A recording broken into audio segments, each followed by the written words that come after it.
روح ونفس وجسد من كتاب اكتشف قيمتك في قلب الله لديريك برينس. الشخصية البشرية بتتكون من جوانب 3: روح ونفس وجسد. وفي الفصل ده من الكتاب هنفهم الأدوار الأساسية لكل جانب وخطة الله لتفاعلهم مع بعض، والآثار المدمرة اللي حصلت لكل جانب نتيجة الخطية والسقوط. وكمان هنشوف خطة الله لتجديد الروح والنفس والجسد. أول حاجة وضح الكاتب الأدوار الأساسية لكل جانب، وقال إن الروح هو الوعي بما لله، والنفس هي الوعي بما للذات، والجسد هو الوعي بما للعالم. فالروح وظيفته الشركة والاتحاد مع الله، وكمان توجيه النفس والجسد. فروح الله دخل روح الإنسان من الخلق لما نفخ الله نسمة حياة لآدم، وبقى الروح أعلى الجوانب 3. ونتيجة اتصال روح الإنسان مع الله أصبح الله المسؤول عن اتجاهاتي. وفي الكتاب المقدس اتقال عن يسوع إنه تنهد بالروح وتهلل بالروح وانزعج بالروح. لما تنهد كان تنهيدة الله على جيل يطلب آية، ولما تهلل كان فرح الله باللي استجابوا للإنجيل بطريقة بسيطة، ولما انزعج كان بسبب حزن الله لموت لعازر. وهنا سأل الكاتب: هل قراراتك بتكون بالروح ولا بالجسد؟ أما النفس فبتدور حوالين الذات وبتنقسم ل3: عقل وإرادة ومشاعر. والشخص اللي ملوش علاقة بربنا بتتحكم فيه النفس أو الذات. فبعض الناس بتحركهم مشاعرهم، والبعض أفكارهم، والبعض إرادتهم. لكن اللي آمن بيسوع بينكر نفسه ويحمل صليبه ويتبع يسوع. ومعنى إنكار النفس إنه لما بتقول أنا بفكر فترد مش مهم اللي بتفكر فيه، لكن المهم هو فكر الله للأمر ده. ولما تقول النفس أنا أريد ترد مش المهم اللي تريديه، لكن المهم هو إرادة الله.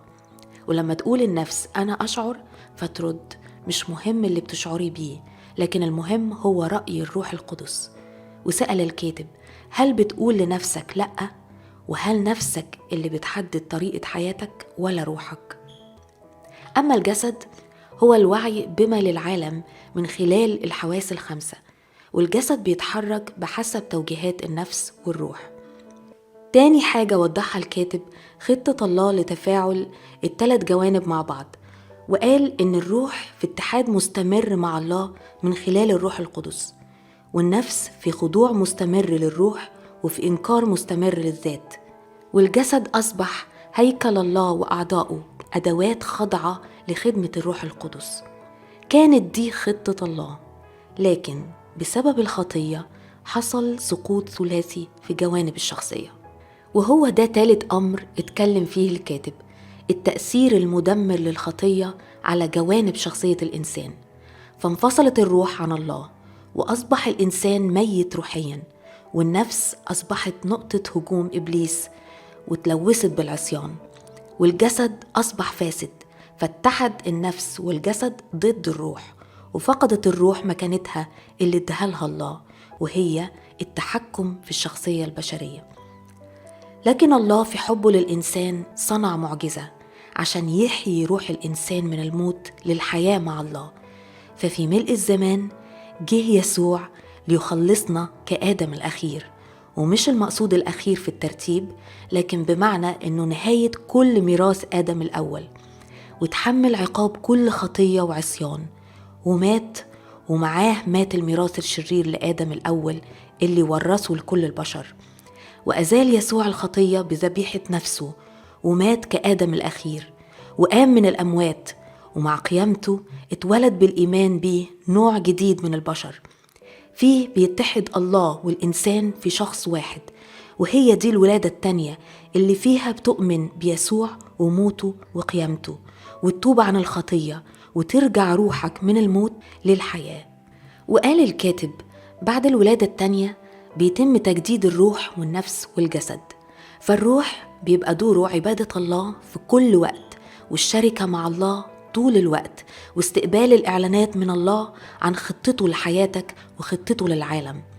أما دور النفس هي الإيمان والخضوع للروح، لأن الإيمان الذهني بس مش كافي، لكن لازم تخضع النفس بالكامل، إرادة ومشاعر وعقل للروح، وهو ده إنكار الذات. أما الجسد فدوره أن يكون هيكل ومسكن لله، وأعضائنا أدوات لعمل إرادة الله.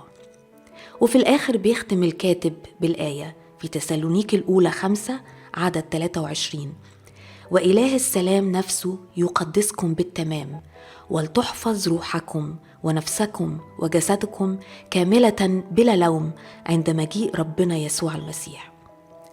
صلاتي ليك إنك تكون بالكامل خاضع لروح الله ومتحد بيه، ويكون النفس والجسد تابعين بس لروح الله، فتختبر الحياة الأفضل اللي مجهزها لك يسوع. الفيديو خلص، لكن الكتاب مليان بالتفاصيل، بنشجعك تقراه وأكيد هتستفاد أكتر. ربنا معاك.